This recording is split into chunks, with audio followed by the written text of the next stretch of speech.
Okay, it's December 16, 2025, and this is season 4, episode 36 of Two Guys on Politics, broadcast on the U.S. Arab Radio Network on WNZK AM 690 radio, as well as on YouTube at twoguysonpolitics.com. I'm Ray Hanania with my co-host, former Congressman Bill Lipinski. In today's video podcast, we're going to discuss a range of topics, including in our first segment, we're going to focus on Ukraine, everything that's happened. Zelenskyy is willing to agree to not join NATO. Every time Trump says something about Putin, he seems to back down. Who does Putin support, by the way, Putin or Zelenskyy? We'll explore that. In our second segment, we're going to talk about property taxes being too high and what's reasonable. What's the cause of property taxes, the assessments driving everything up, and the election coming up in March, but also, the idea of what do we do with the schools? Schools are 60 to 70% of property taxes. Maybe there's something else we can do.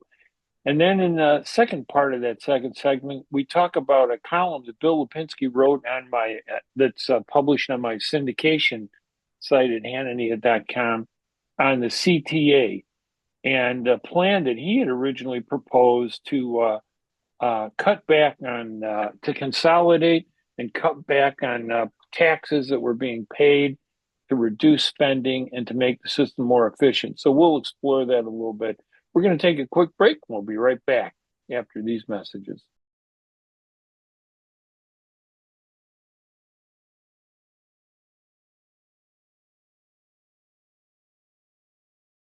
I'm Ray Hanania. I'm Bill Lipinski, and this is Two Guys on Politics. And Bill, we got a great first segment on a very tragic topic, two tragic topics, Ukraine war and President Trump. I don't know what to do.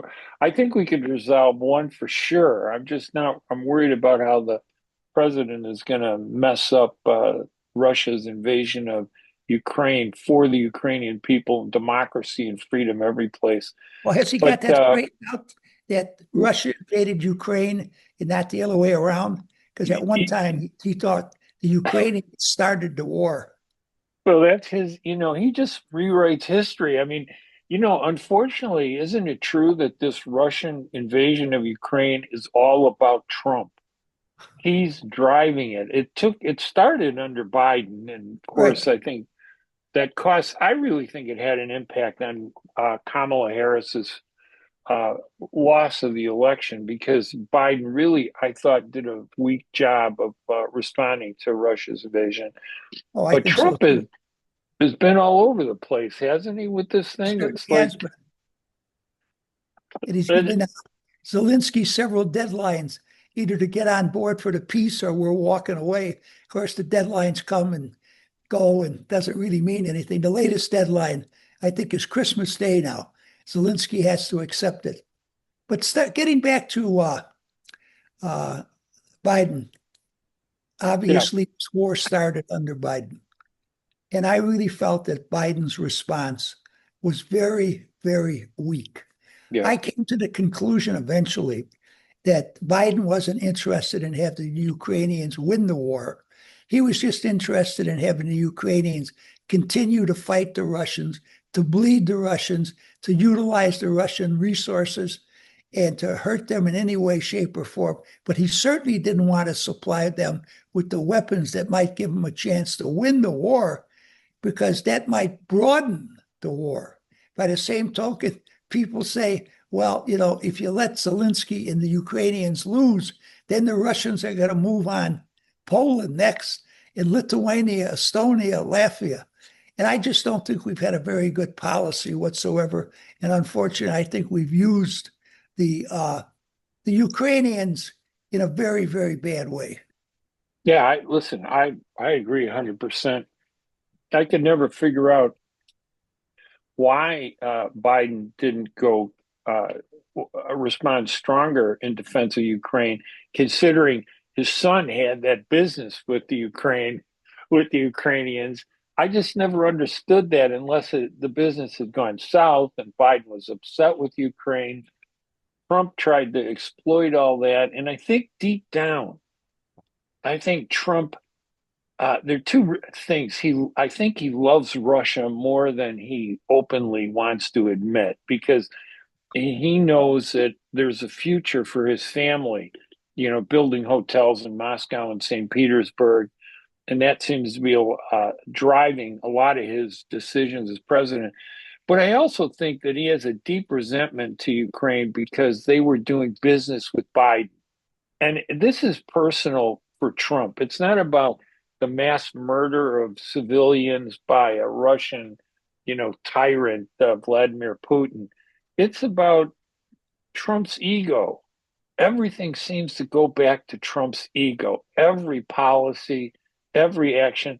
Do you remember that when he berated Zelenskyy, he had him at the White House and he was talking about how do you dress and that you need to watch out, and he's just berating him, and he had all his cabinet there and they were kind of like mocking Zelenskyy.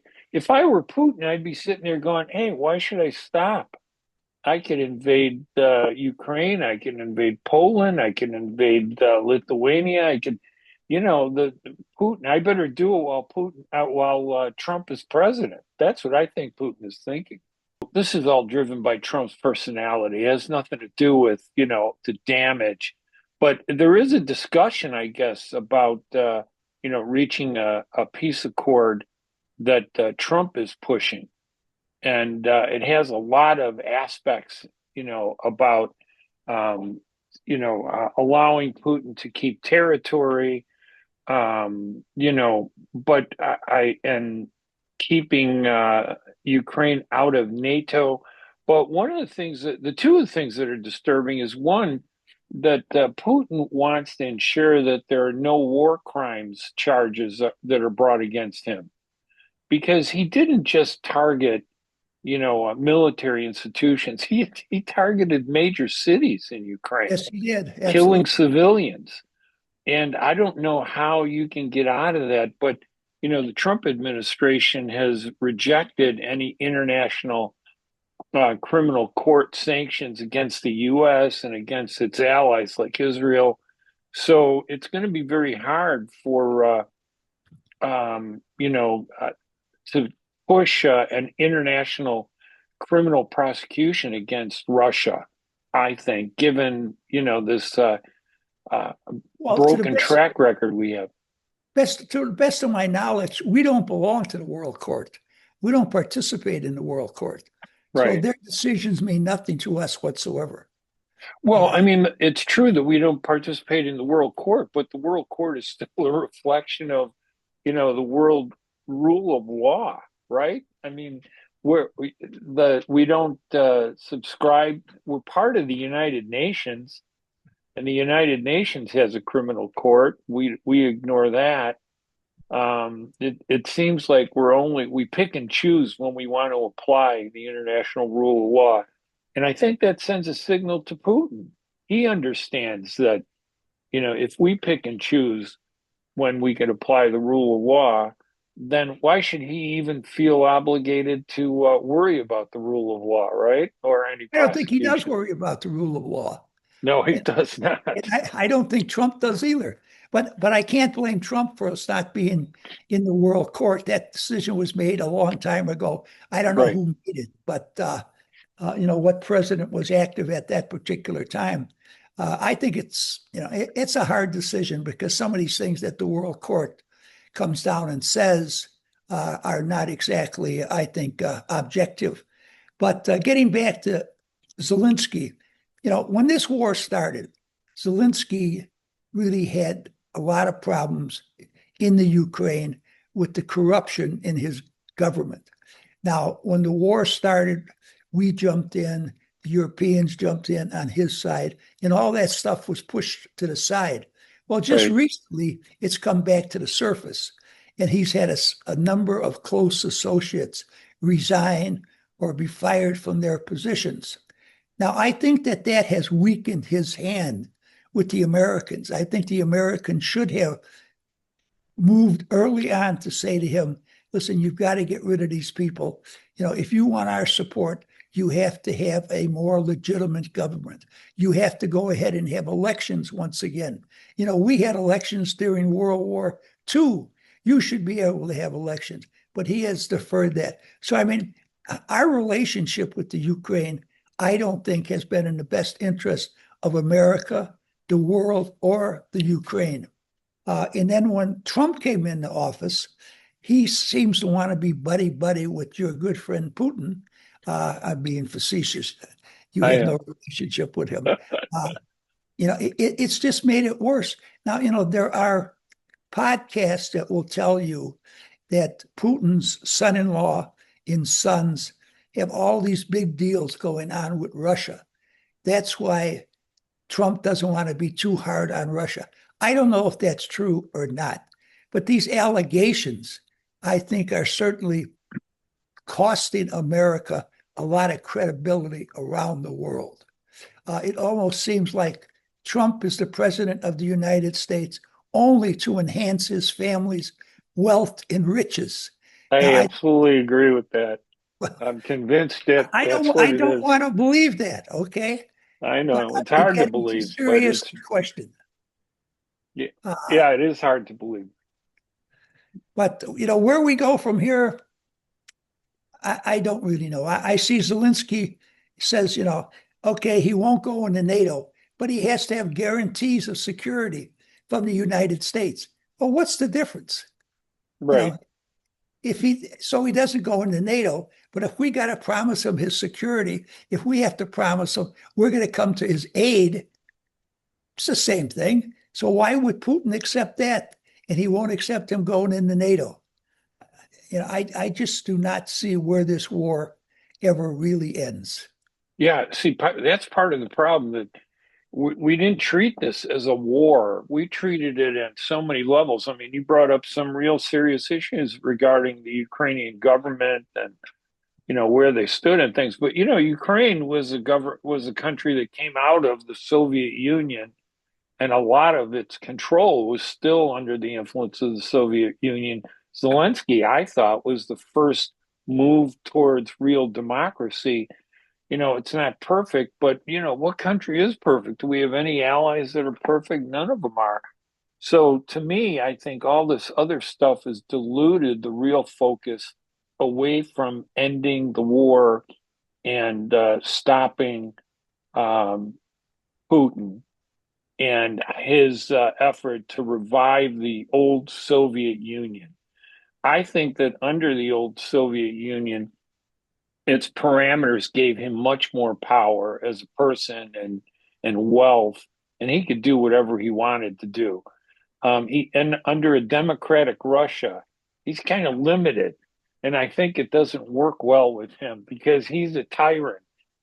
Tyrants don't work very well in democracy, although we're seeing that challenged in the U.S. administration Yes, we certainly with are. Donald Trump. And I think you're absolutely right. There's this singular thread in the Trump administration to self profit. If it makes him money, that's the priority. That defines our international foreign relations. That defines what he does and policies he supports here in the United States. He's defined by that. And I think tragically, we're stuck with this for at least one more year until a year from January when new members of Congress are sworn in. And hopefully, in the midterm elections, the Republicans, who are like a cult under Trump's influence, except for a few of them, like Massey and Marjorie Taylor Greene, who I really admire. But until that time, the only way we're going to stop it is not that the Democrats are any better, but by winning Congress, the Democrats can break up Trump's stranglehold on government and the people. And that's still not a good Absolutely. situation. But what I don't think we have any other choice. What did you No, we think of don't. Rob Reiner, by the way? I mean, you knew Rob Reiner from All in the Oh, Family as yes. Meathead. and then he, Meathead, right? yeah, Meathead, and he turned into a great movie producer. He produced some great Yeah. movies. And And, director, yes. yeah, That, and it's yeah. and What the is police yeah, said that Harry Met Sally?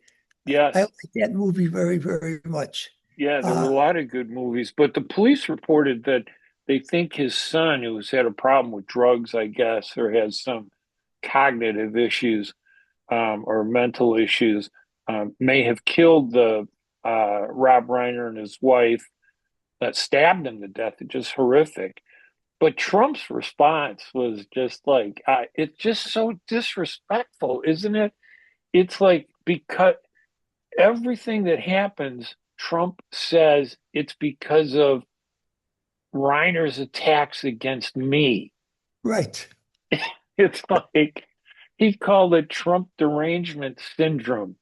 Yeah. That I think what he wrote was that his murder was reportedly due to the anger he, Rob Reiner, caused others through his massive, unyielding, and incurable affliction with a mind crippling disease known as Trump derangement syndrome. I if there's Trump derangement syndrome, it's Trump that's deranged. I'm just Oh, appalled by what he said. do you know you're talking about the President of the United States? It's hard to believe. Oh, Yes, God. I am, but it's hard to believe that a president of the United States would even say anything. You know, I be don't a know how any bigger. decent person would say something like that about a fellow and his wife who were just stabbed to death by their son. I mean, don't you have some compassion? My God, it's incredible that he would say something like that. And he just goes on his merry way. The next thing that comes up, he'll probably go the same way. He'll say some stupid, dumb things like that. As you said, it's all about him. It's an ego thing, right? When he gets up there, he has a way of turning everything that happens into related to him. If they don't like him, that's why it's bad. If they like him, that's why it's working. He keeps talking about the economy is so much better, and I'm going, what's he talking about? Where does he live? But this is the Trump doctrine. Just lie, lie, lie. 80% of it may not be believed, but 20% will stick, and that's enough to profit the Trump family. And the other thing, you really don't hear Republicans defending Trump. Not anymore. Yeah, and I think what we're working toward is going to be a huge defeat in the midterm elections. I don't think people realize how bad the defeat of the Trump administration is going to be I agree. because of this uh, disconnect between the Republicans and Trump that's very subtle. The Republicans are afraid to stand up and do something about it or say anything. But I think subtly the people see that. I So, know I know Indiana's a long way from the Ukraine, but right. I was very, very happy to see that the state Senate in Indiana stood up 21 Republicans and said, no, we're not going to change our map. Yeah, Okay. It should only be done once every 10 years. It's been done. We're going to stick with it. Yeah, Trump was so upset. He says, they're not going to get any federal money whatsoever. I'm cutting everything off. Nothing for roads, nothing for Medicare, nothing for anything whatsoever.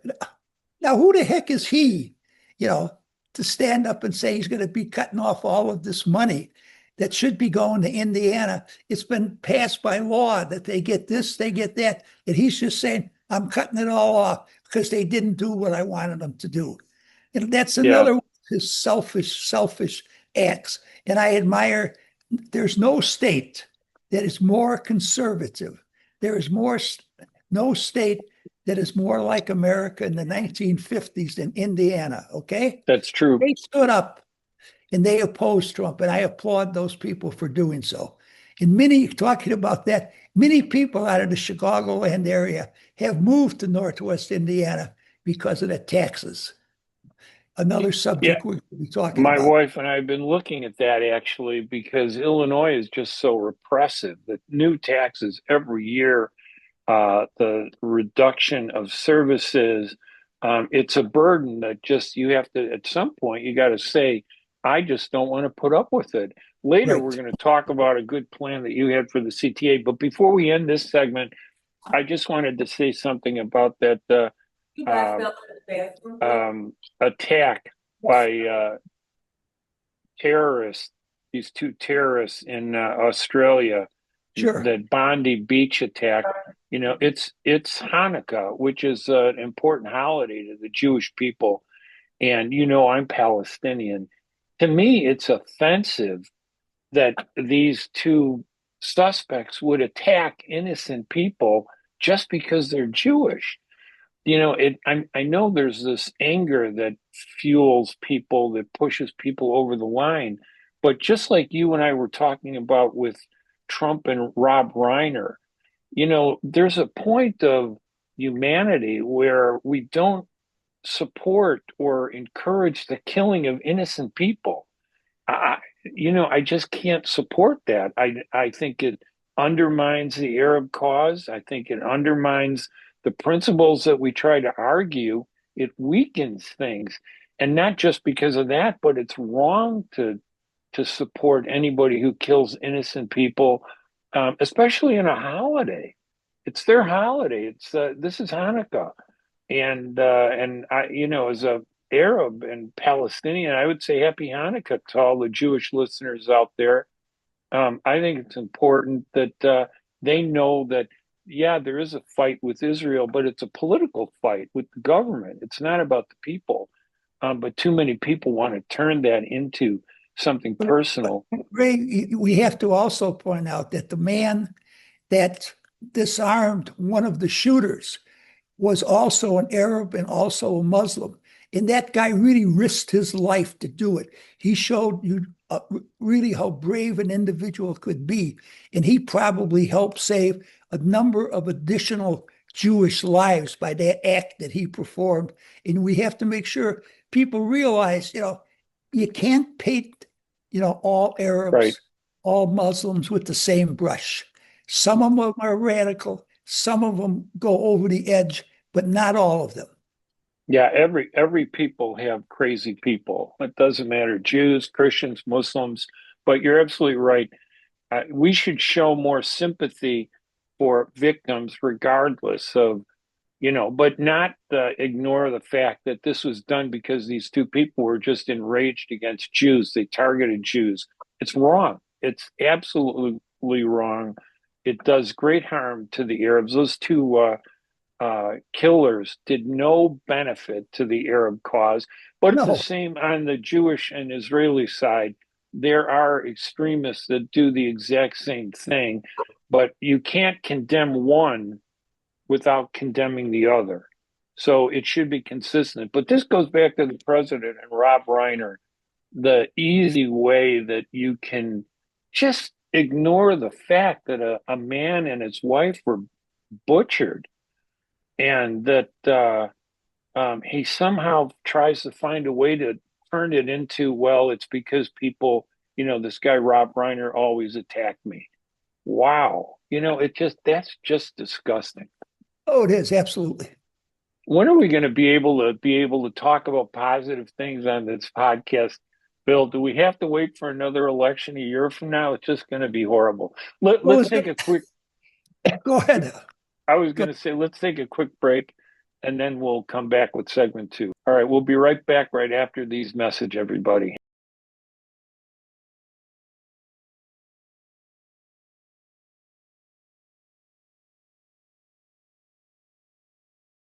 All right, and welcome back to Two Guys on Politics. I'm Ray Hanania, I'm Bill Lipinski, and and this is Two Guys on Politics. we were just getting through talking about the president and his really disgusting comments about Rob Reiner and the uncertainty about the war in Ukraine with Russia and how it's being manipulated for Trump's personal financial benefit, it seems. But that kind of segues into the personal financial benefits of everyday people like you and me our property taxes have gone up huge.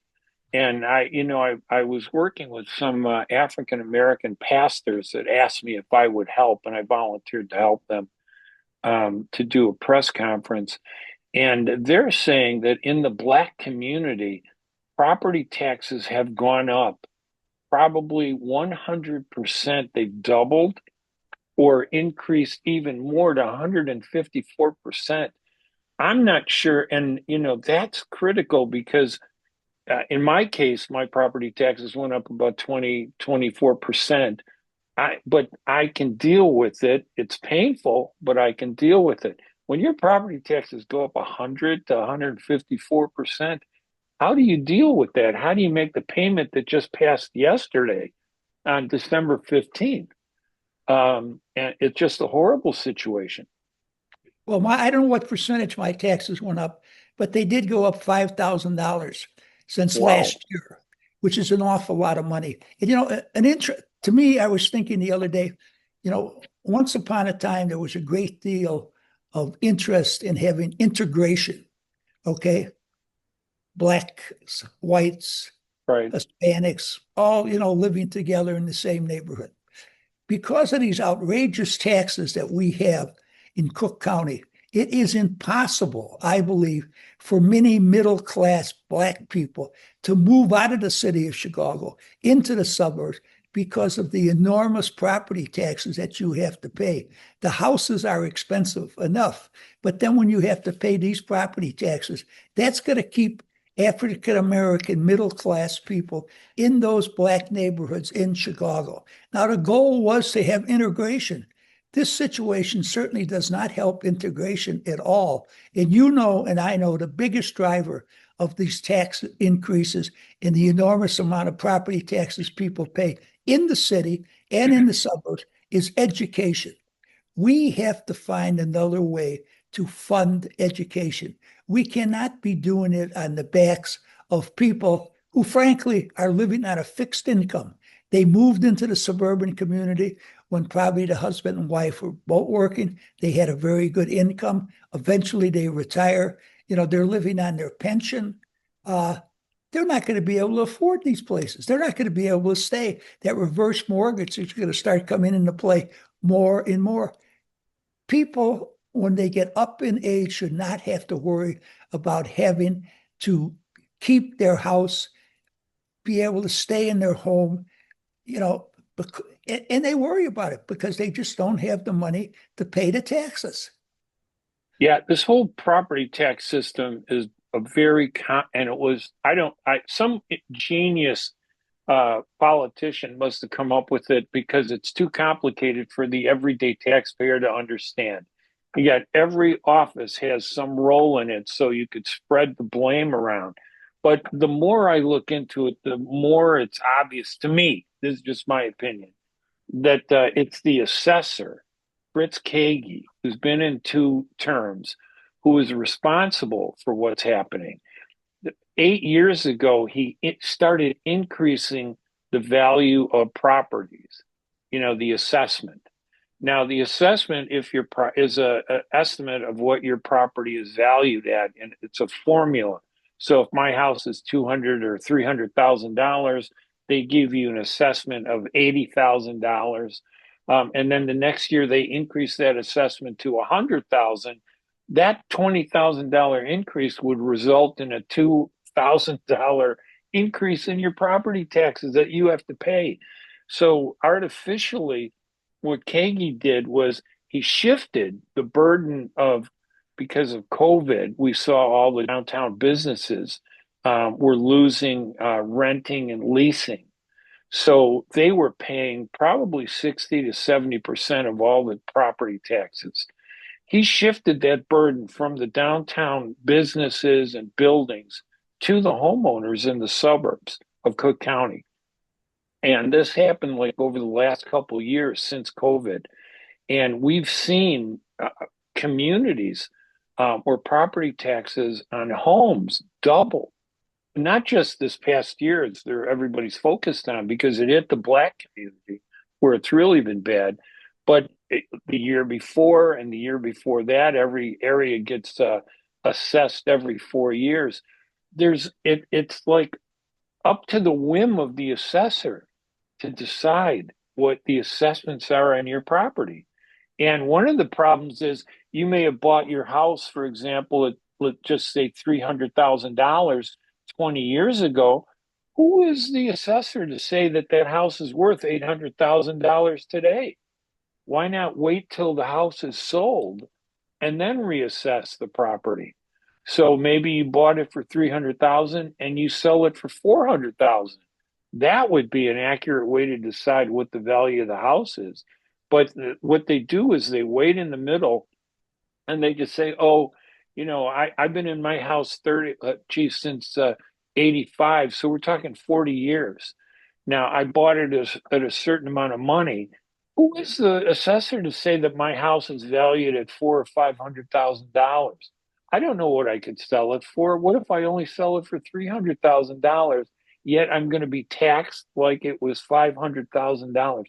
That's the problem with the assessment, and it starts with the assessment, and from there it goes on through the whole area.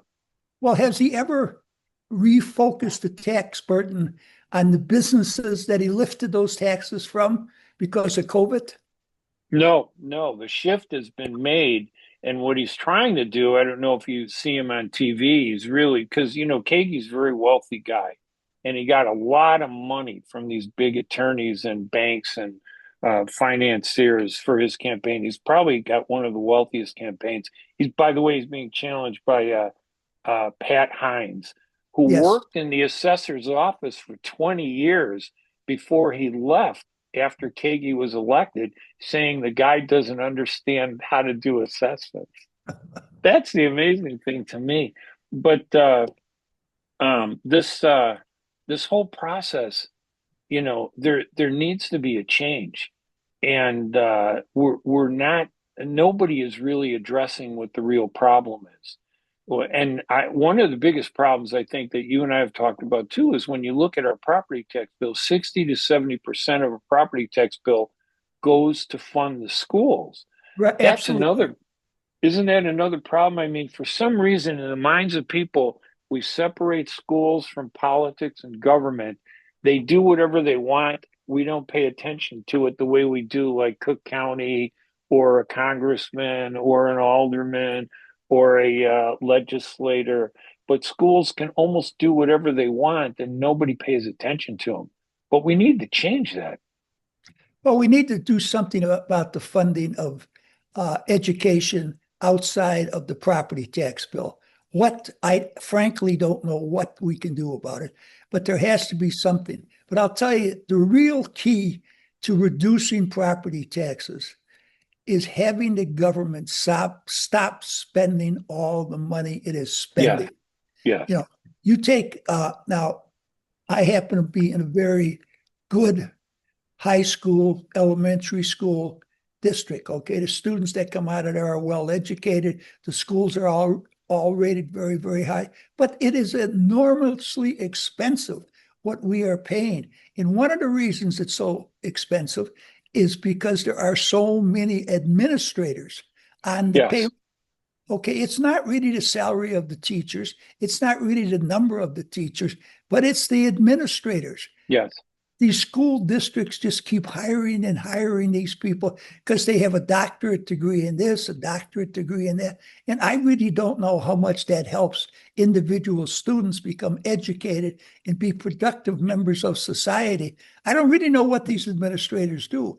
But if I had a wave of magic wand, the first thing I would do would go into every school district and investigate what the administrators are doing. I can see a superintendent, an assistant superintendent. After that, they got to justify why they're there, why they're getting the big salaries. And some of them are getting really big salaries. If we take the schools out of the property taxes would actually go down significantly Oh, no because question only about it. 30% of them are coming out of the government, which is responsive to the taxpayers, I think. What's not responsive to taxpayers are schools. There are so many elementary schools, so many schools. The system is I think, bloated. This District 230 where I live, we have three high schools. The superintendent is making almost $300,000 a year. And I'm thinking for these three, they're great schools, but then he has 40 administrators working with him. And I have no say as a voter into that system other than to elect trustees. But the way school trustees operate is different from the way a city council or a village council operates. You have the president of a board that really answers to the superintendent who's not elected, and he decides or she decides what they spend and who gets money and who gets pay raises. Those pay raises aren't even reported. Can you imagine the city council giving itself a pay raise, the alderman, every year? The controversy it was caused. These trustees are like the front. They don't get, a lot of them don't get any money, but they protect the administrators who are making a fortune, and their salaries go up in increments of $30,000 to $50,000 every year. That they passed a $30,000 pay hike for a superintendent, and it goes before the board, and the trustees don't have the say to stop it. The system is broken. They need to consolidate schools into one government, make it directly responsive to the voters. And if they can do that, then voters can get a better sense of where their money's being spent. And I think if they really understood that this money's being spent for the egos of a lot of highly educated people, I still think we can get very educated schools without having to pay all those huge salaries. And I'm not criticizing the teachers. They deserve what they get. They're reasonable, but you can't allow it to become excessive. And I'm afraid it has become excessive. But right now, I know of no other way to fund the schools other than through a property tax.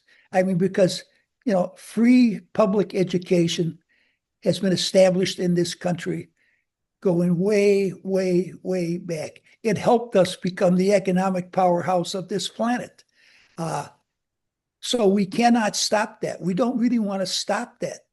But by the same token, we cannot continue to pay the amount of money we are paying for education. At some point, the taxpayers are going to really rebel and come in and slash these programs, which are going to wind up costing teachers their jobs and hurting the education of our future leaders of this country.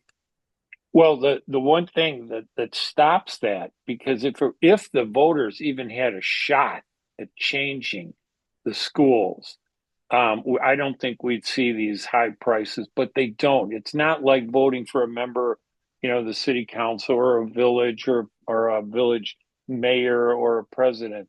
The school system is a completely different process that's distant from the voters and the property tax owners. But that has to be changed. Now, let's shift over to a plan that, a number of years ago.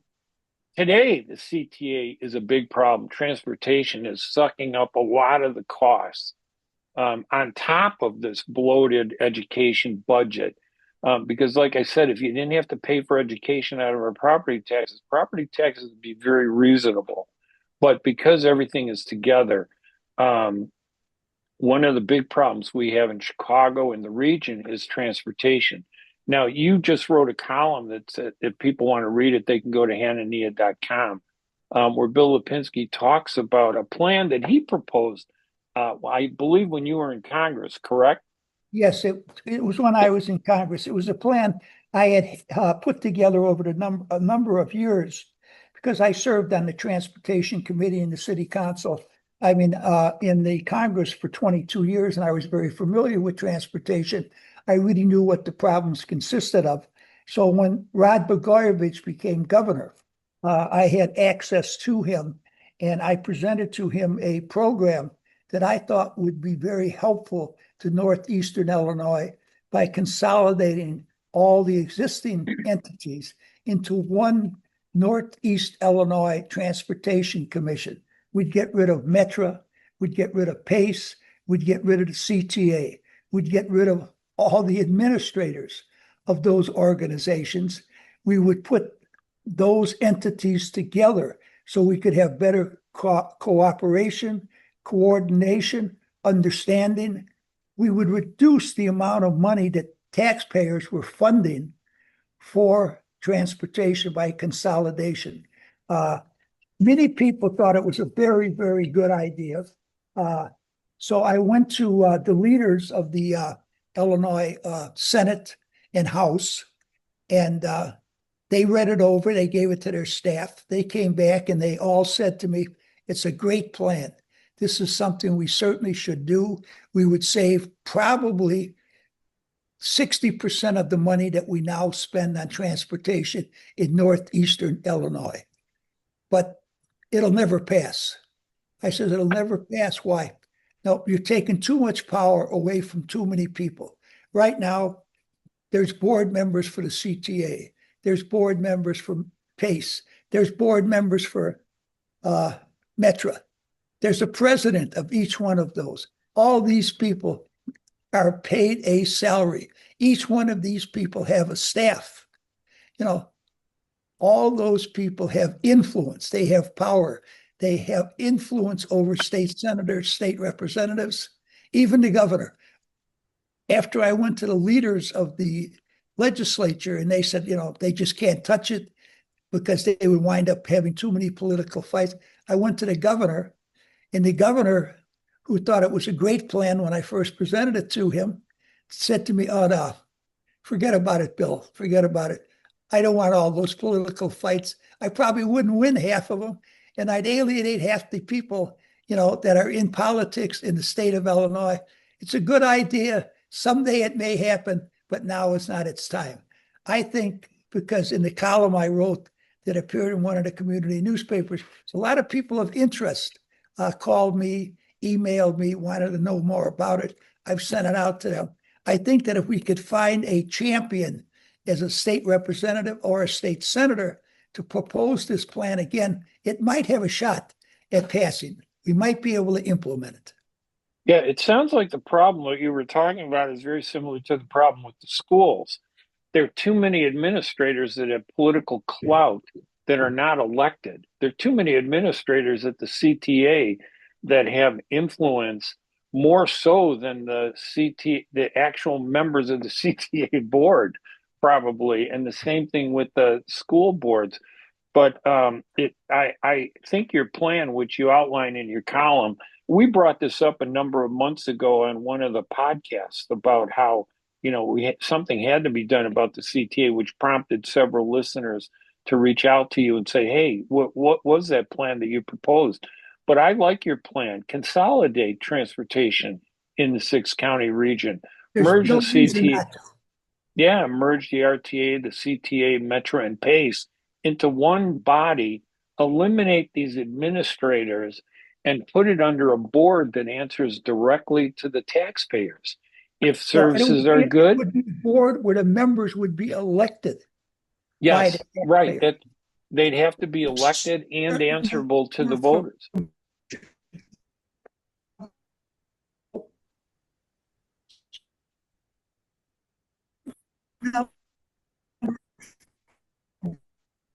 County, certain number from the college. They don't to anybody other than person appointed them.